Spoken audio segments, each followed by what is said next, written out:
Assalamualaikum warahmatullahi wabarakatuh. Perkenalkan, aku Niken Dwi Andrela dengan NIM 23234043 dari Prodi Perpustakaan dan Ilmu Informasi akan menampilkan sebuah video presentasi materi yang bertujuan untuk pemenuhan tugas akhir mata kuliah Ilmu Budaya Dasar dengan judul Manusia dan Keadilan. Siapakah manusia dan bagaimana kedudukannya dalam kehidupan? Hegel menyebut bahwa manusia itu bersifat dialektis, saling berhubungan satu sama lain dan saling memerlukan. Manusia itu adalah suatu hal yang mengasingkan dirinya sendiri dari dirinya sendiri dan menemukan dirinya sendiri di dalam dirinya sendiri. Salam menyebutkan bahwa manusia bukan hanya bagian dari jasmani tetapi juga bagian dari rohani. Lalu, apa itu keadilan dan apa hubungannya dengan manusia? Keadilan bagi manusia dapat dilihat dari sudut pandang yang berbeda-beda, bisa dari suku, agama, pekerjaan, dan lain sebagainya. Kata Thomas Hobbes, manusia itu dalam keadaan berjuang akan hampa kehidupan sebab hidup adalah hak yang paling utama dari sejumlah hak yang dimiliki oleh setiap umat manusia. Inilah yang dikenal sebagai hak akan hidup. Hak untuk hidup sudah dibawa oleh setiap manusia sejak di dalam kandungan ibunya. Adil merupakan sifat manusia yang tidak bisa sewenang-wenang terhadap dirinya sendiri, bahkan diri orang lain, yang mencakup manusia, tumbuh-tumbuhan, hewan, bahkan Tuhan. Aristoteles menyebutkan bahwa keadilan merupakan sikap kelayakan dari tindakan manusia, kelayakan yang berarti penengah antara dua bagian, baik bagian yang banyak maupun bagian yang sedikit. Selanjutnya yaitu macam-macam keadilan. 1. Keadilan legal atau keadilan moral, yaitu keadilan dan hukum merupakan substansi rohani umum dari masyarakat yang membuat dan menjaga kesatuannya. Dalam suatu masyarakat yang adil, setiap orang menjalankan pekerjaan yang menurut sifat dasarnya paling cocok baginya. Pendapat Plato itu disebut bagian moral, sedangkan Sunoto menyebutkan keadilan legal. Yang kedua yaitu keadilan distributif. Aristoteles berpendapat bahwa keadilan akan terlaksanakan bila mana hal-hal yang sama diperlakukan secara sama dan hal-hal yang tidak sama secara tidak sama. Yang ketiga yaitu keadilan komutatif.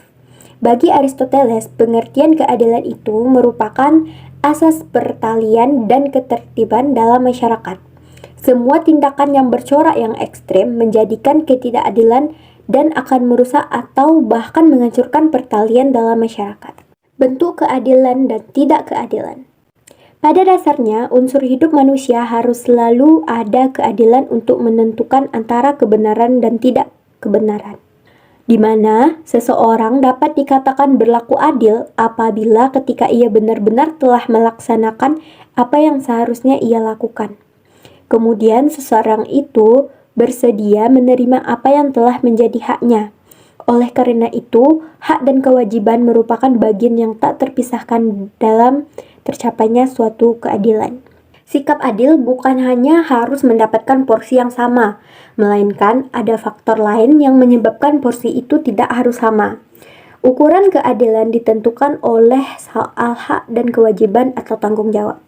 Yang pertama, keadilan akan muncul jika kedua belah pihak yang dianggap akan menerima keadilan perlakuan walaupun porsi yang diterima tidak sama. Sebaliknya, jika ada pihak yang merasa tidak menerima porsi yang sama dengan kewajiban yang sama, disertai tidak ada faktor luar yang menyebabkan terjadi perbedaan porsi, maka orang itu disebut bersikap tidak adil. Contohnya, 3 orang pembeli sedang memesan barang. 1 pria dan 2 wanita yang berbeda usia, yang satu muda dan yang satu lagi sudah tua. Penjual itu lalu menyuruh wanita tua itu untuk duduk, sementara 2 orang lagi tidak.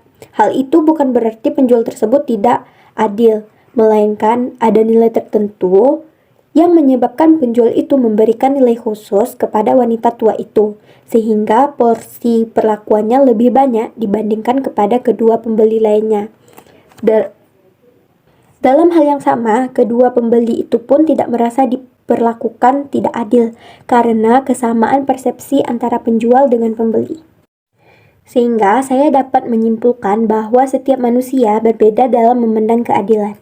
Karena setiap manusia dipengaruhi oleh kepentingannya, sehingga tindakan seseorang dianggap sudah adil, namun oleh orang lain justru tindakan itu tidak adil. Keadilan merupakan pengakuan dan perbuatan yang seimbang antara hak dan kewajiban, tidak memihak sebelah ataupun tidak sewenang-wenang.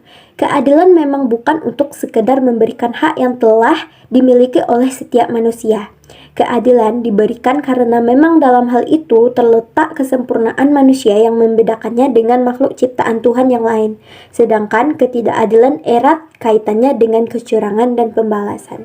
Sekian dari presentasi materi saya tentang manusia dan keadilan. Bila ada pertanyaan dari teman-teman semua, bisa dituliskan di kolom komentar ya.